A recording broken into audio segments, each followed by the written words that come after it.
Hello and welcome to Check Out STEM. My name is Sarah Nelson and I'm from Iowa State University. And I'm Jerry Hyde, Youth Services Manager at the Ames Public Library. Today we're going to be talking about a really fun kit called Building Bridges. And in just a minute, Jerry's going to overview the book and I'll be overviewing the activity. Well, and reading the book is such an essential part of any activity that we do, especially with the science or our STEM kits. So what you want to do is to start out by looking at the cover, the front and the back. In this case, our back cover has a really nice quote about bridges do more than connect one place to another. They bring the whole world together. And that's what we're trying to do with our storybook here. You can talk about our title and the author and the illustrator, and then ask questions about what your child thinks is going on the page and what they might think is going on inside. And then it's time to open up the story and take a look at the pictures and possibly do a storybook walk before you really get started reading the story, so you can make up your own by reading those pictures or reading the books. And in this particular book, it shows a variety of different bridges connecting places to places, and bridges that you can make with your body, and bridges that you can make by just crossing a creek. Building bridges, connecting people, is something that is also happening in our Building Bridges book. And our Building Bridges Young Engineers series that we have that is written by Tommy Enns, right here in the white letters.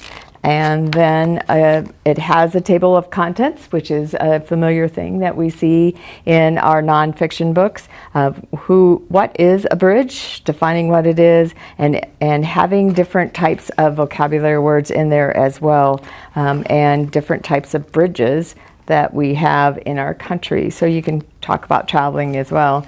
Again, this book will highlight some additional type of science type of things that you can do, or experiments, trying things out as to how you can build a bridge with a piece of paper, or what makes a strong bridge, and again, more experiments, and our expansion joints, which is a great word, or some words to use to increase the vocabulary.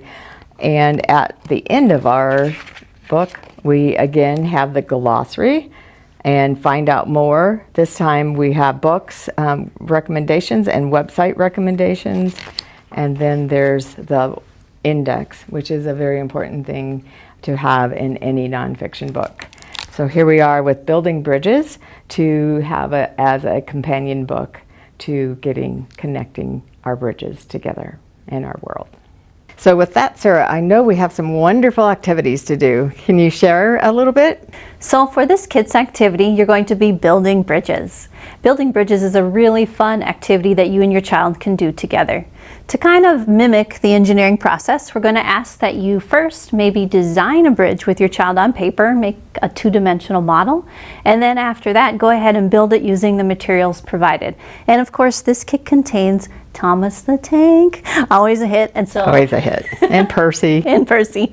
So we don't think you'll have any trouble at all getting your child engaged. So go ahead, design, and then build, and look at what worked, what didn't work, and kind of go through that whole process and maybe do a redesign again and start again building your bridge. Now, when you're all done, take a chance to reflect on, of course, what worked, what didn't work, but then also think about, in real life, where do you see bridges? What do bridges need, to be stable and sturdy? And just have a nice, fun discussion about that. Maybe when you're in the car, take a look around and see what you might see as far as bridges go too. And of course, they can look at the illustrations in the book and perhaps build some of those as well. So yeah, referencing back to the text would be a fabulous idea. You also can check this out with your Ames Public Library card by going to the Account Services desk or our Welcome desk and ask for the kit that you're looking for that will be in our computer catalog, and search for that, put a hold on it, and then go to the Customer Account Services desk and check it out. It'll be checked out for a full 3 weeks, just like our books are, and then you can return it. But again, you'll want to return it to the Welcome desk. So do not put it in the outside book drops because it won't fit. But do bring it in and give it to our wonderful people at the welcome desk. Thanks for watching, and we hope you enjoy. Check out STEM.